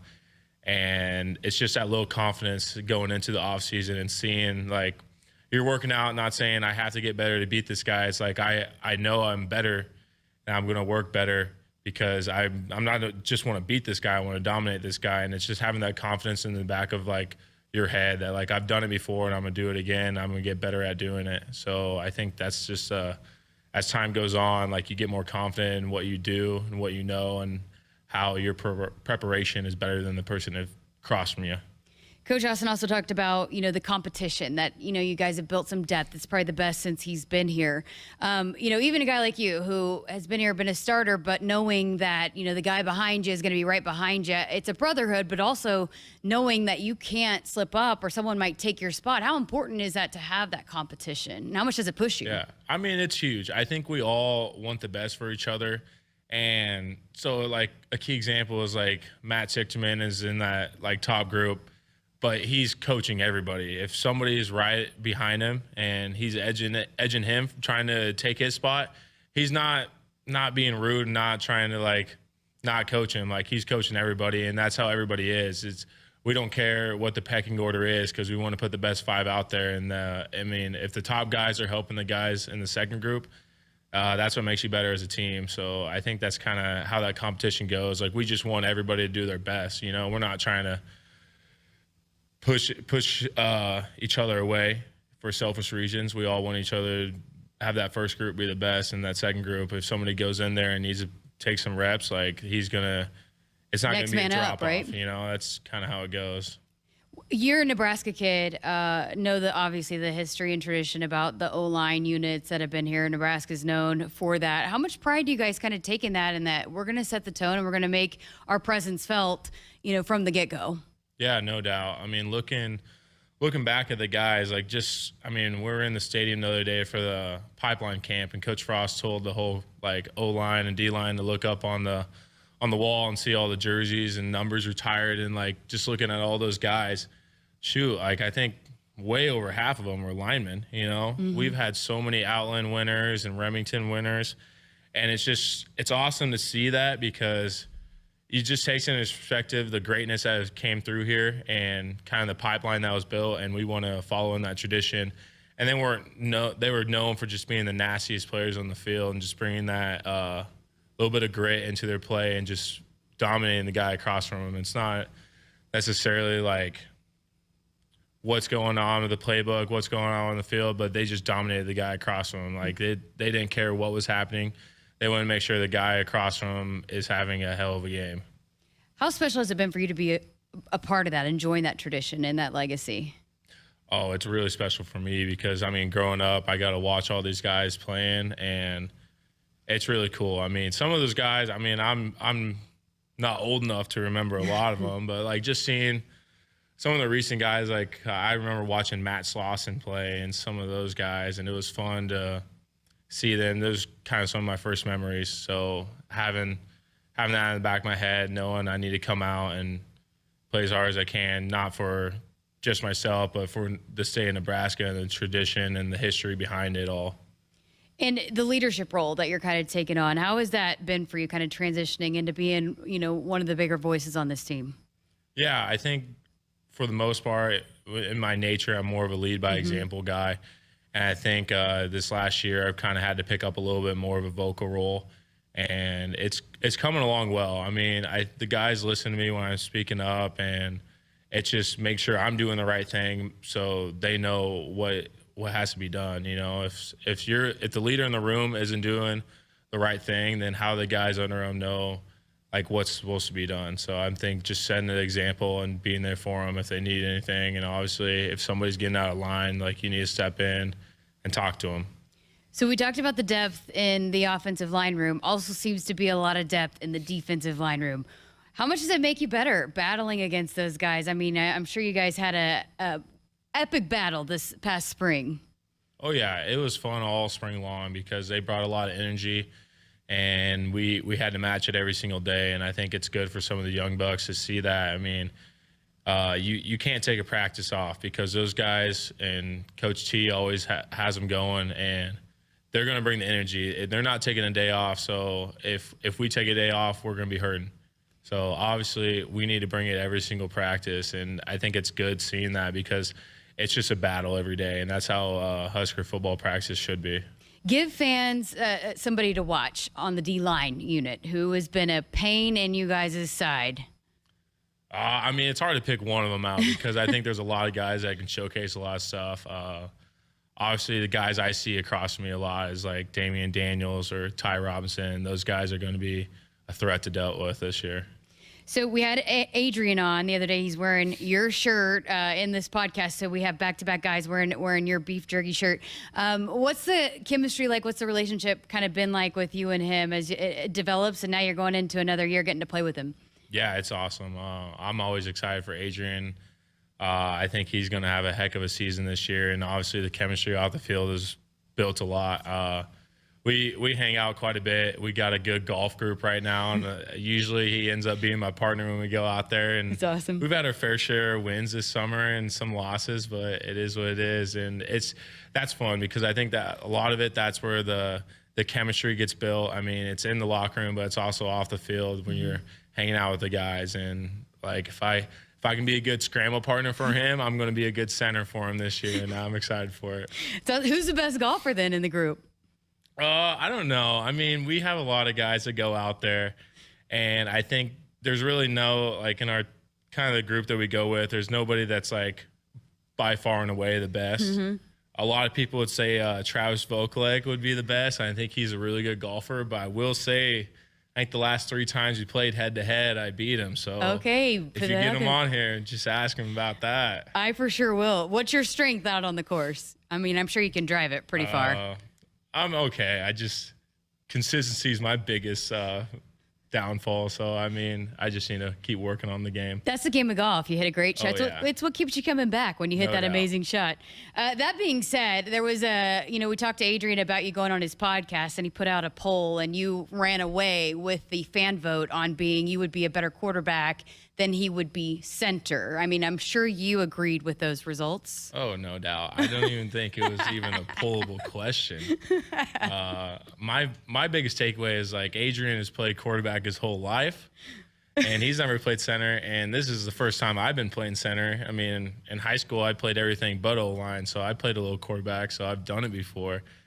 But yeah, it was just kind of a fun question that somebody sent in. We had some fun with. Everyone talks about your athleticism, how you're one of the best athletes on the field. I tried to get Greg Austin to put you where you would rank among the team, but if you're going out and maybe the team's playing a pickup basketball game, where are you going in the draft order? I don't know. I mean, I played basketball in high school, and I think I was okay at it. It probably depends. If it's a half-court game, I bet I get picked pretty early. But if it's an up and down, like I don't think they're going to pick a big boy too soon, you know? That's awesome. But yeah, I think I'd get picked pretty early in half court. We'll see. That's awesome. I just got a couple more for you. The NIL news coming out, big news around here, and the way that Nebraska's kind of approaching it and kind of move forward, open arms with it, trying to educate you guys. What has that meant as a student athlete to be at a school and a program that wants to kind of help you move forward with this and make sure you're prepared the best you can be? Mm-hmm. And I think the coolest thing about being in the position we are is like the fans of Nebraska, because they're such big fans and it just carries throughout the state. I mean, all nationwide, honestly. But the fans want to hear from the players. They want to hear from the college athletes. And I don't think that's necessarily true at other places, at big places like at school, California or something like that. I mean, you have a huge stadium at like USC or something like that, and the stadium's not getting filled. So do the fans in the area really care if they hear about an advertisement from one of the football players? But like the fans here love it. They love coming and filling the stadium and hearing from us. And I think that's kind of a big opportunity for some of the players on the team.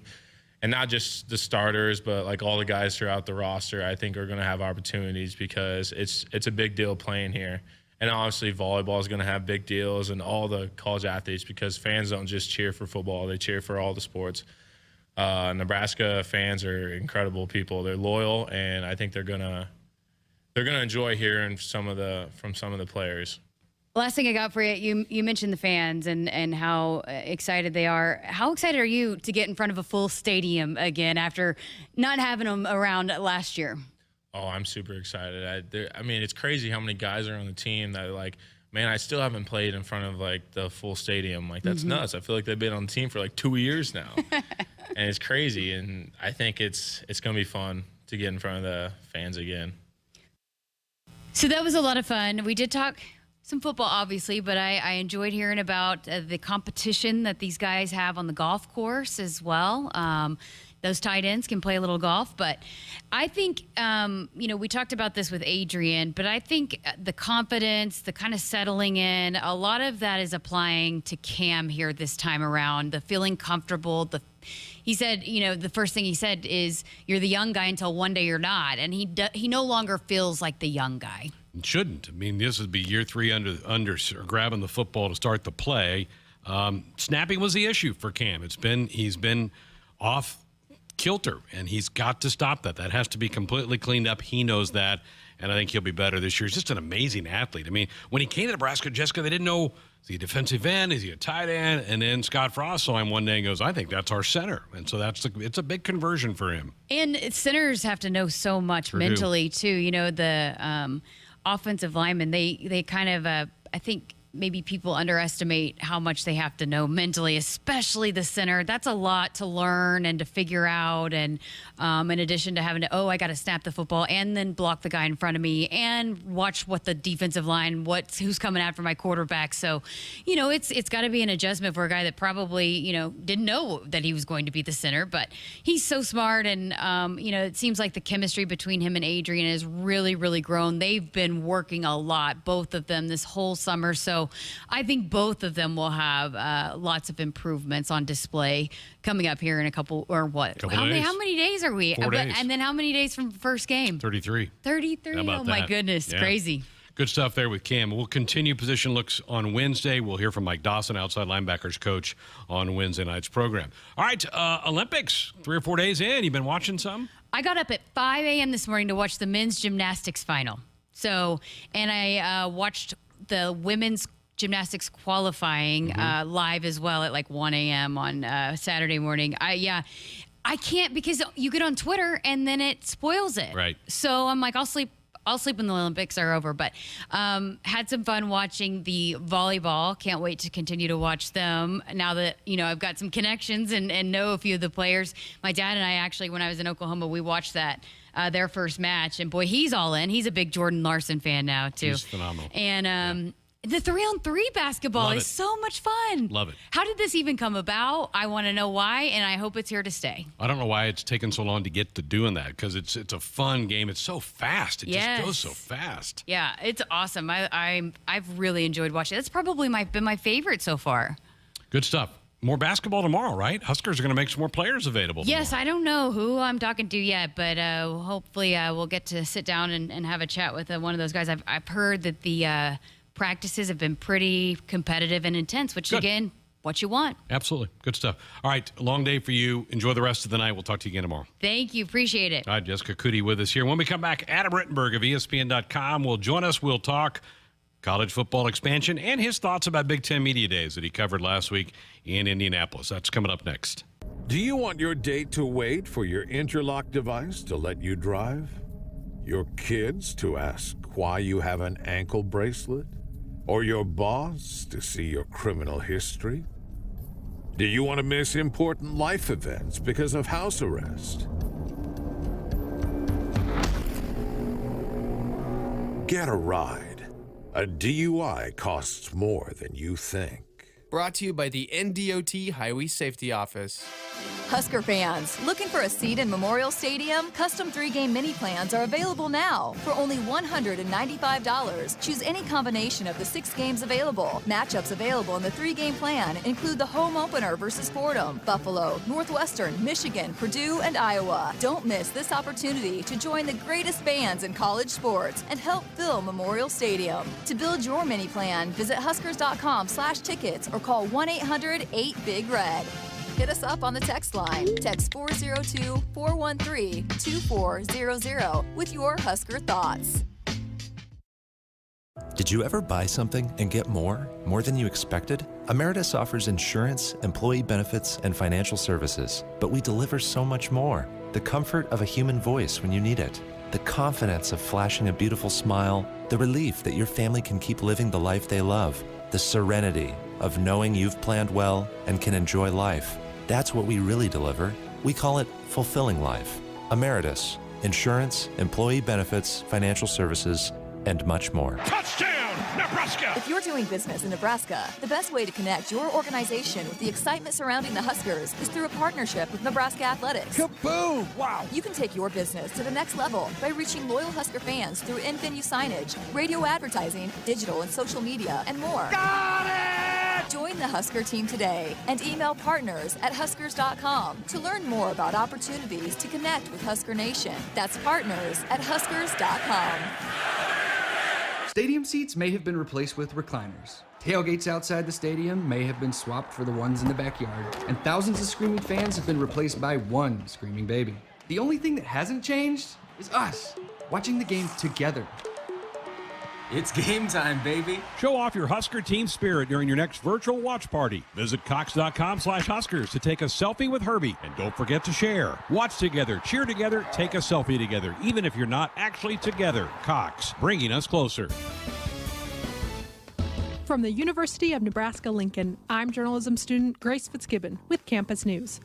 On May 7th and 8th, Nebraska celebrated its largest May graduating class in university history. 3,594 degrees were awarded to Nebraska graduates in ceremonies at Pinnacle Bank Arena and Memorial Stadium. Along with receiving their diplomas, graduates also heard inspiring speeches from notable Nebraskans, including legendary coach Tom Osborne. Still waiting for your stimulus check? Don't wait for the government. Get the SOS stimulus package right now. For a limited time, get $2,000 off a qualifying York system. York products are all proudly made in the USA. Call SOS, a trustworthy company since 1950. SOS is a family-owned third-generation company. Get you and the loved ones comfortable again with SOS. SOS to the rescue. SOS. SOS. So, when do you think you'll be done with our kitchen renovation? Well, ma'am, the Italian marble countertops will take a while to get in. No problem. In the meantime, you can start on the spiral staircase. What? If you win Mega Millions from the Nebraska Lottery with a jackpot that starts in the millions in drawings Tuesdays and Fridays, you can afford to go a little mega. So you want us to build a spiral staircase? Well, how else are we supposed to get up to the helipad? Oh, good. My husband's home. Top prize odds 1 in 302 million. Buckle up, put that phone down. It's a reminder from the NDOT Highway Safety Office. Greg Sharpe back with you on a Monday night of Sports Honda here on the Huskers Radio Network. Time to talk a little more college football, and none better to do that than Adam Rittenberg of ESPN.com. Good evening, Adam. How are you?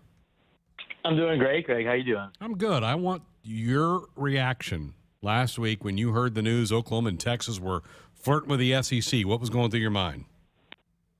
Yeah, it was surprising. Not that realignment should ever completely surprise you, especially when it involves the University of Texas. But the timing, just the fact that there hadn't been any legitimate chatter about this coming when it did and with whom, with obviously Oklahoma and then the SEC being the likely landing spot for both the Longhorns and the Sooners. And you just, again, once that initial shock wore off, you got to try to grasp how big this was, how many leagues and teams and just the entire sport this potential move was going to impact. And, this became, the number one topic at Big Ten Media Days where we were last week in Indianapolis. It'll be the number one topic tomorrow at Pac-12 Media Days as new commissioner George Kliavkoff makes his first, major address as Pac-12 commissioner. So this is going to be what we're going to focus on here, in addition to NIL, in addition to the one-time transfer. And oh, by the way, the season's starting in about a month, or a little over a month. So, yeah, definitely a lot going on at the same time. And this certainly the timing of this has kind of sent the whole sport into a frenzy. Adam, how long have those talks been going on, as you understand it? Yeah, well, I mean, I don't know an exact amount of time, but it certainly didn't just start last week. Something that's so important, doesn't come together, super quick. I mean, you remember the Nebraska discussions with the Big Ten and how secretive those were, and when those really started to heat up. So, yeah, I would say this is certainly something that happened more from a month's standpoint versus a week's standpoint with those two schools and the SEC. The SEC redid its television contract not that long ago. Greg Sankey, their commissioner, has been more and more pointed with his criticism of the NCAA and sort of, where the sport is in terms of being governed. And so, a lot of people think this is a play to essentially start a league that would be independent of the NCAA, whether it's just the SEC on its own or a couple of leagues get together or just the number of teams is somewhere in the 30s to 40s. And they basically would have their own sport independent of some of those, difficult to deal with sometimes governance processes and certainly leadership issues with the NCAA. Major criticism going on right now of that. So, it makes sense from that standpoint that this was something in the works for a while, but certainly impressive that it did not leak until last week. Is money the biggest motivation for those two, do you think? Well, I think it is, but it's also, I think, the idea of being part of something that might be driving the sport. There's a sense that whatever Greg Sankey is creating, or at least he's kind of the first one to really enter this space full bore, that is going to be the highest level of where the sport is right now. And you want to be on board with that if you're Texas. You want to be on board with that if you're Oklahoma. And, who else ends up being in that group and how it ends up looking, your guess is as good as mine because there's so many things that could change. But, Greg Sankey, as sort of the veteran commissioner at this point, even though he hasn't served as long as Bob Bowlesby, this is really a power play on his part to not just add two members to a already strong 14-team league, but, two mega brands, two resonant programs that should, only make the SEC even stronger in the future. Visiting again with Adam Rittenberg here on Sports Nightly on the Huskers Radio Network. All right, let's bring it back to the Big Ten. What's the next move Kevin Warren in this league makes, or do they make a move? What do you think? Right, yeah, I think it'll be really interesting. I don't think the Big Ten has to make a move. I mean, there's been some candidates that have been thrown out and reports about discussions, which I just don't take seriously to this point because I think in visiting with Kevin last week and talking to some people in the league is very much in kind of oh, sorry. One second. The daughter's asking for stuff. But they are in a very, I think they're in a studying phase. They're in a reviewing the landscape phase. And, they'll ultimately decide what they want to do, Greg. And as you know, this is a big moment for Kevin Warren after the way things went last year. I think a lot of people are questioning whether he can make the right decision, even if it is to stay at 14.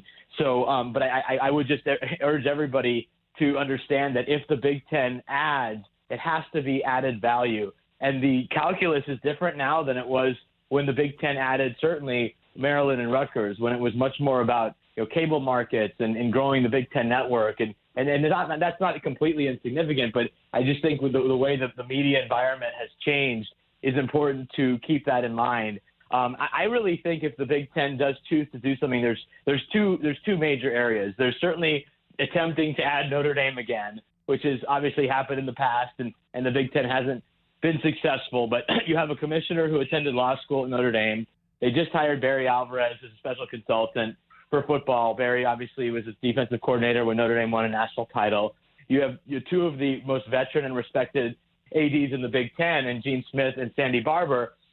Gene played at Notre Dame as a football player. Sandy was an administrator at Notre Dame for quite some time under Kevin White. So you have a lot of ties to Notre Dame. If Notre Dame is ultimately a dead end, I think the Big Ten has to look to the Pac-12, either to form some type of partnership with the Pac-12. Remember, they almost had that under Jim Delaney's leadership from a scheduling standpoint, or honestly just try to add members, because I think that's where the value is. If you can have a presence on the West Coast and add USC, UCLA, Washington, Oregon, even Stanford and Cal, who would certainly fit from an academic standpoint, and their location is an advantage because it's in the state of California, where there's a ton of recruits and a ton of people. That could be a very strong power play to sort of counter what the SEC is doing and prepare for the future. So much of this, Greg, is about preparing your league now for what's to come, and not knowing exactly what that is, but trying to forecast that. That was a strength of Jim Delaney's, seemingly is a strength now of Greg Sankey's, although I really don't like this for the sport, but I understand it. And now we'll have to see if it's a strength or not of Kevin Warren as a still new, somewhat embattled Big Ten commissioner. All right, let's talk about Indianapolis last week. Two schools, Adam, that intrigued me is Michigan and Penn State. They did not have good years last year, but it was such a goofy year with COVID and cancellations and all that. How about those two? Are they positioned to bounce back in your eyes? Well, I think they're a little bit different situations. I think, Penn State, I think of the two, you could really write it off as a blip, an anomaly, the COVID year. And you still look at the Penn State overall profile under James Franklin, even though they're not where they were necessarily in 2016 or 17. It's a pretty strong program that recruits well, and they have a lot of talent. So I sense that they'll bounce back this year. Michigan, there's bigger questions because even though last year was a bad year, they've been trending in the wrong direction for quite some time now under Jim Harbaugh since their peak in 2016 when they had an opportunity to win the Big Ten championship. And so, there were questions after last year about, Jim's contract and would he remain at Michigan. He did remain under kind of a revised contract. He added, basically changed his whole defensive staff and went younger on that side of the ball, led by Mike McDonald, the new defensive coordinator for the Wolverines. So, they're an interesting program to watch because, in talking to their players, there's definitely a sense that, they need to lead more. They need to hold, you hear this a lot with struggling teams, but there's a sense that the accountability has to come from the locker room instead of from the sideline and the coaches. And so I think there's still enough talent on that team to be competitive, but you look at Ohio State, you look at Penn State, you look at Indiana taking steps forward and maybe having their best team with an ascending program under Tom Allen. It's going to be tough for Michigan, and their schedule is not easy. You get Wisconsin again, a team that smacked them around the last couple of years in a crossover. Northwestern goes there. Northwestern's won the Division 2 of the last 3 years and hasn't had that much success against Michigan under Pat Fitzgerald. So it's not going to be an easy season for the Wolverines, but it's certainly an important one. I would just say of those two, I would expect Penn State to bounce back a little bit more. Okay, and you mentioned Northwestern. They're the defending champs in the West. How do you handicap the West? Yeah, again, it's going to be fun, right? I mean, that's the West. I think you have three established programs in Wisconsin, Iowa, and Northwestern. You have Minnesota, which feels that they're going to be a better team this year under P.J. Fleck, and then obviously new coach at Illinois and Brett Bielema, who I got a chance to see at Wrigley Field yesterday before his take me out to the ball game performance. We got a chance to catch up there.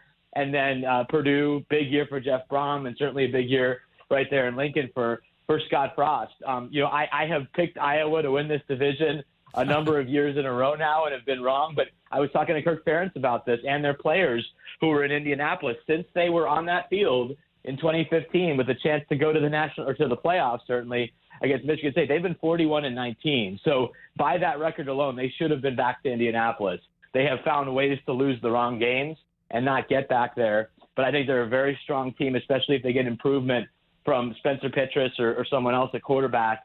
I really like Iowa. I also like Wisconsin. And then we'll see with Northwestern if they can replace some really good players, although they should be very good on defense again. So I think you have to start with those three, and then who else can challenge them at the top.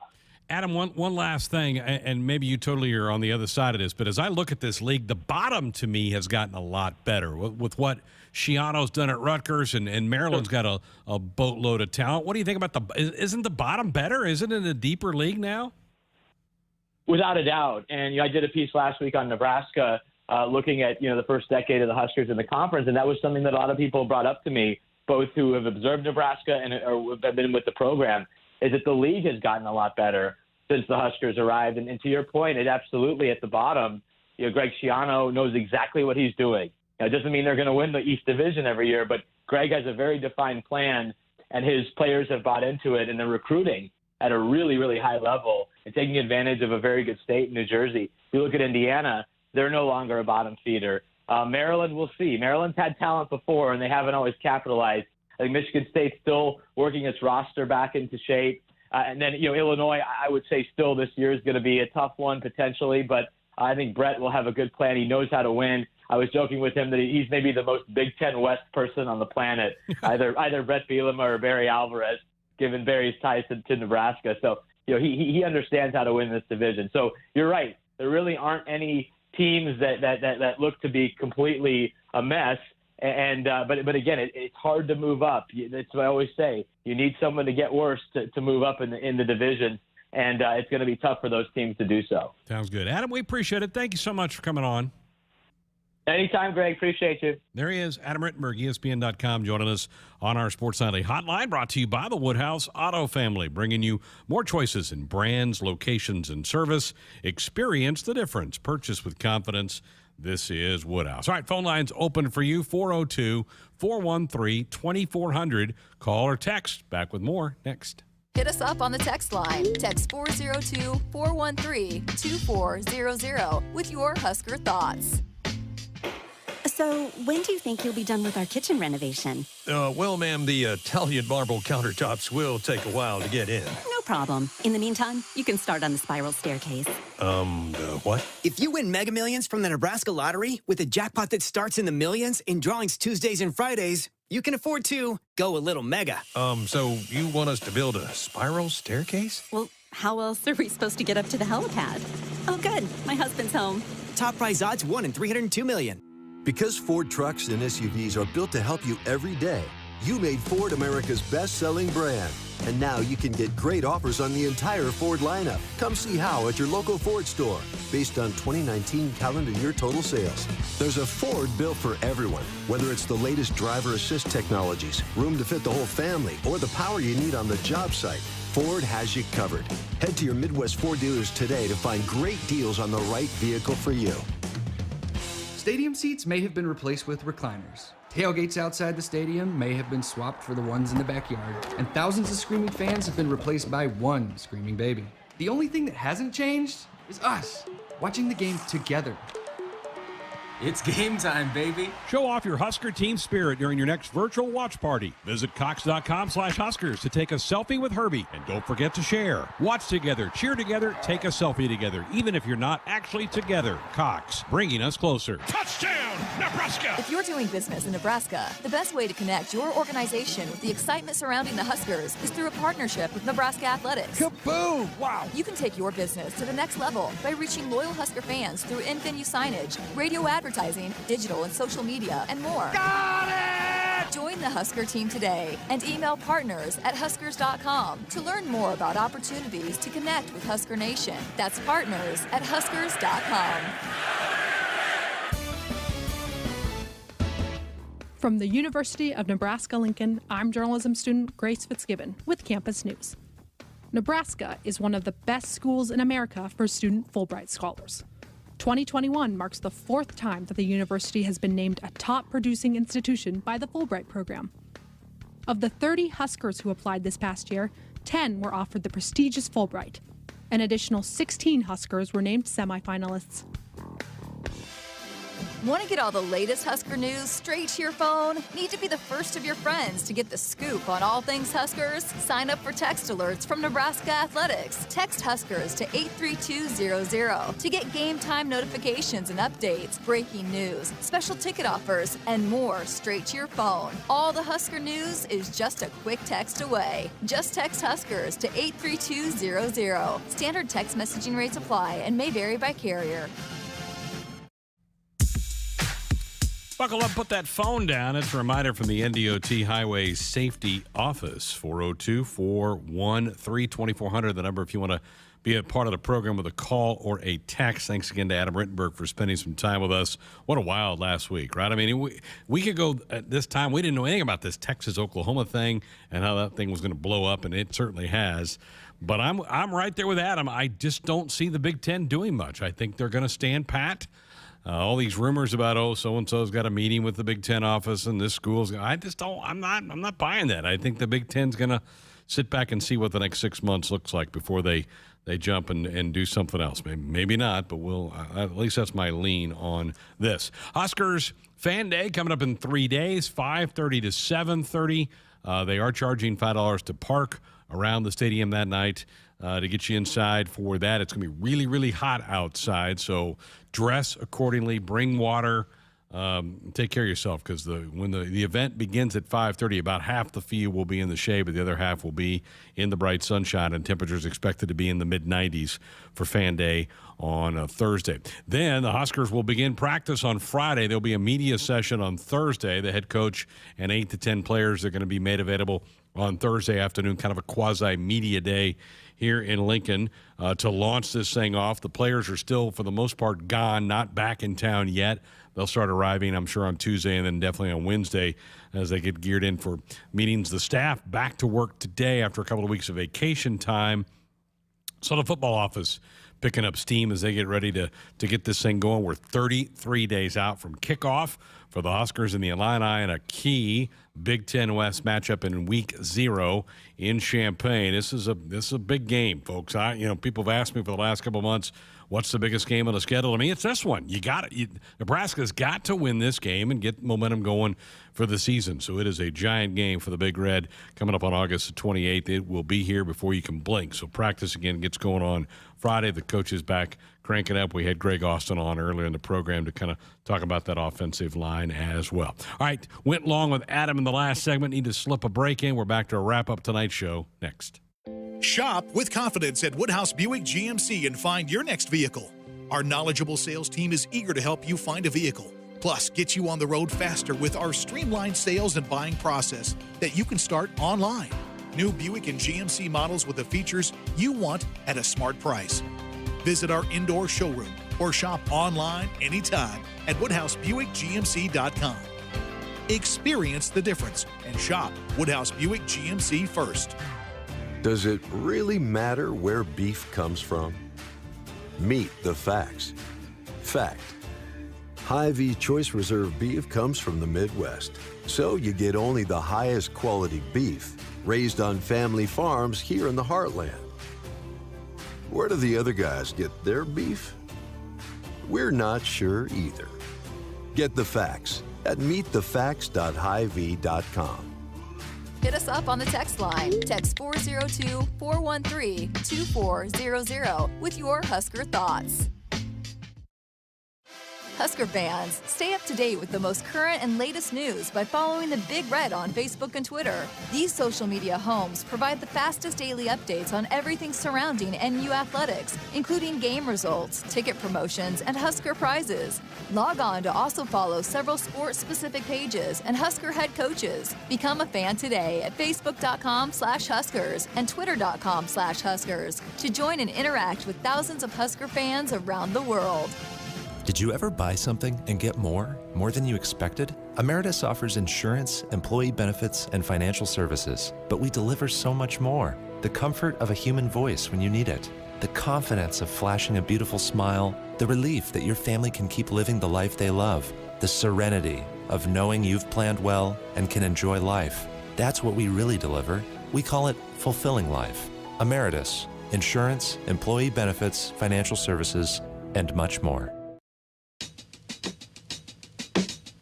Our Sports Nightly Hotline brought to you by the Woodhouse Auto Family, bringing you more choices in brands, locations, and service. Experience the difference. Purchase with confidence.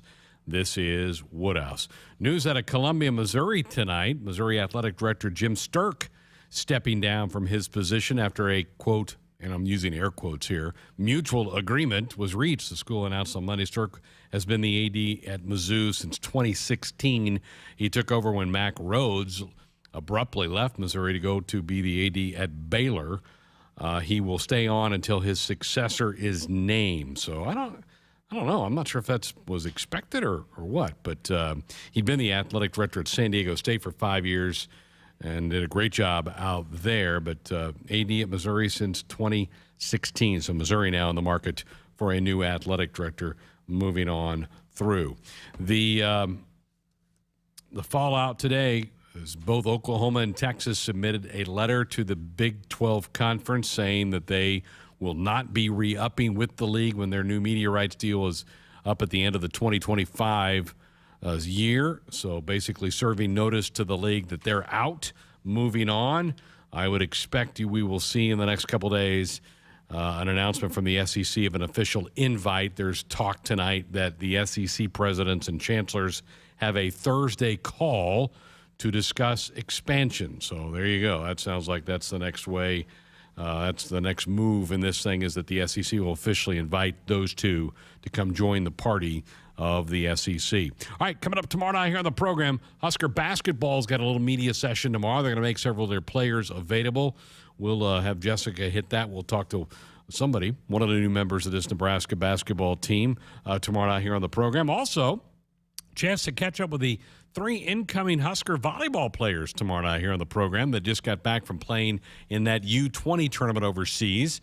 The U.S. finished 5th in that, so we'll have the conversation with those. Husker volleyball still a couple of weeks away from their practice. They don't get as many practice sessions before the start of their season as football does, so we're probably still 10 days or so out from that. Husker soccer, though, probably is later this week. They'll get their season cranked up and ready as well. Wow, what a show tonight. Great to hear from Greg Austin, Husker offensive line coach and run game coordinator, talking about the offensive line, and that's going to be a really competitive camp. He came out of spring really feeling like he had a solid 2 deep, and so that's good news. You only get usually as good as what you're going to be up front. So good to hear from him. A great interview with Jessica. Sat down with Cam Jurgens to talk about him as he's ready to embark on his 3rd season as the Huskers center. Also caught up with Fred Hoiberg out at the Huskers Athletic Fun Golf event that took place today. I know he's excited about his team that he's assembled for year 3 in Lincoln. And then always great to catch up with Adam Rittenberg of ESPN.com. Want to tell you to buckle up, put that phone down. It's a reminder from the NDOT Highway Safety Office. If you're going to stay up late tonight, you got the gold medal game in softball over in Tokyo, Japan, the United States against Japan. And then really late, 3 a.m., you've got USA women's soccer finishing up pool play as they'll take on Australia. So for those of you who are early risers or don't go to sleep till late at night, maybe those things can keep you up and moving later tonight. So fun show here on a Monday night of Sports Nightly on the Huskers Radio Network. That'll do it. Thanks for Jessica for stepping away from the golf event. She was out there working that to come on board in the program. Thanks to Mike for running the show for us here tonight. Thanks to you for listening. Sure appreciate you being a part. Great hearing all the comments on our text line tonight as well. That'll do it for tonight's show. Back again tomorrow. Another full 2 hours headed your way. We'll talk Husker basketball, Husker volleyball, among other things tomorrow night. Come on back.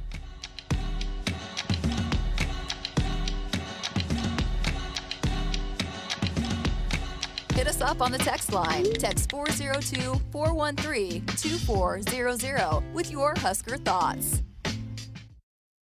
Nebraska Athletics are hiring event staff for the 2021 home football season. Our #1 requirement, be passionate about Husker football and ready to provide the ultimate fan experience for the greatest fans in college football. As part of the event staff, you serve Husker Nation and check out live game action inside Memorial Stadium. Apply right now and help kick off the Husker football season by working the Garth Brooks concert. For more information and to apply, visit huskers.com/event staff. Go Big Red. Stadium seats may have been replaced with recliners. Tailgates outside the stadium may have been swapped for the ones in the backyard, and thousands of screaming fans have been replaced by one screaming baby. The only thing that hasn't changed is us, watching the game together. It's game time, baby. Show off your Husker team spirit during your next virtual watch party. Visit Cox.com/Huskers to take a selfie with Herbie. And don't forget to share. Watch together, cheer together, take a selfie together, even if you're not actually together. Cox, bringing us closer.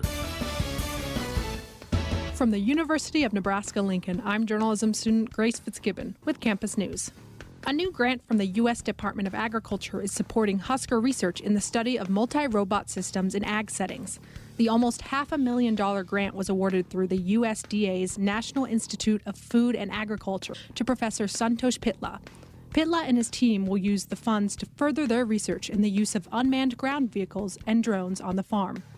Touchdown, Nebraska! If you're doing business in Nebraska, the best way to connect your organization with the excitement surrounding the Huskers is through a partnership with Nebraska Athletics. Kaboom! Wow! You can take your business to the next level by reaching loyal Husker fans through in-venue signage, radio advertising, digital and social media, and more. Got it! Join the Husker team today and email partners@huskers.com to learn more about opportunities to connect